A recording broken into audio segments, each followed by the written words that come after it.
નમસ્કાર દર્શક મિત્રો, ઇન્ડિયા 24 ન્યૂઝમાં આપ સર્વનું હાર્દિક સ્વાગત છે। આપ જોઈ રહ્યા છો ગુજરાતના અને દેશભરના સમાચાર। દેવનગરમાં મહિલાની હત્યાનો મામલો। ખેડા જિલ્લાના ઠાસરા તાલુકાના દેવનગરમાં એક મહિલાની હત્યાનો મામલો સામે આવ્યો। મામલાને લઈને ડીવાયએસપી વિમલ બાજપાઈ દ્વારા નિવેદન આપવામાં આવ્યું।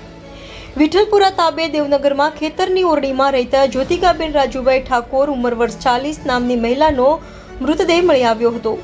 મૃતક મહિલાની બેન દ્વારા પોલીસને જાણ કરવામાં આવી હતી। મૃતક મહિલા ઉપર તેના પતિ વહેમ રાખતા હોય, વહેમના કારણે તેના પતિએ જ હત્યા કરી હોવાનું અનુમાન કરવામાં આવ્યું। મૃતદેહને સરકારી હોસ્પિટલમાં ઠાસરા ખાતે પોસ્ટમોર્ટમ અર્થે ખસેડવામાં આવ્યો।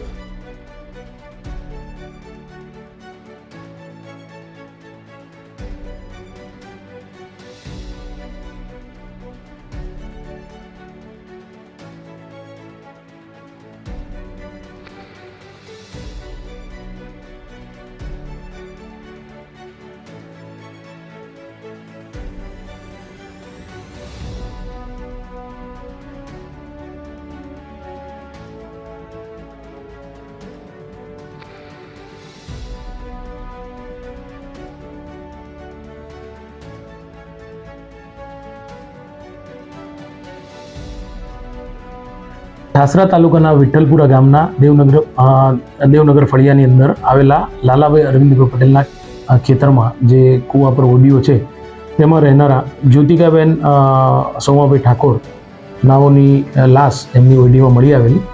આ અનુસંધાને તેમના બહેન જે છે રમીલાબેન જગદીભાઈ નાઓએ ઠાસરા પોલીસ સ્ટેશનમાં ફરિયાદ આપેલી છે। સમગ્ર બનાવની હકીકત જોવા જઈએ તો આ જ્યોતિકાબેન છે તેમના લગ્ન રાજુભાઈ સોમાભાઈ ઠાકોર નાઓ સાથે થયેલા અને તે બંને વચ્ચે અણબનાવ રહેતા આ જ્યોતિકાબેન તેમના બેનને પાસે રહેતા હતા। 6 માસ અગાઉ આ રાજુભાઈ તેમને મનાવીને ફરીથી લઈ આવેલા, પણ આ રાજુભાઈ જે છે એ સતત એમની ઉપર શંકા કુશંકા કરતા હોય, એમની વચ્ચે અવારનવાર ઝઘડા ચાલ્યા કરતા હતા।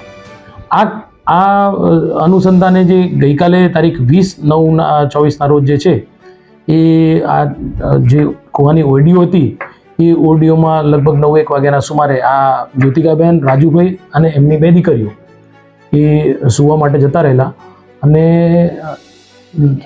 સવારના જે એમના પડોશી છે એ જગદીશભાઈ કનુભાઈ વસાવા છે, એ જ્યારે એમના પત્ની જે છે એ અને એ લોકો બધાએ બાજુમાં જે 7-1 વાગ્યા પણ જ્યોતિકાબેન કોઈ એમના કામકાજ માટે ઉઠ્યા નહીં, એટલે દરવાજો જરા થોડો ખુલ્લો જોયેલો એટલે દરવાજાની અંદર જોતા જ્યોતિકાબેનની લાશ એ ઓરડીની અંદર ગોદડી પર પડેલી હતી અને એમના બાળકો ત્યાં એની બાજુમાં સૂઈ રહેલા હતા।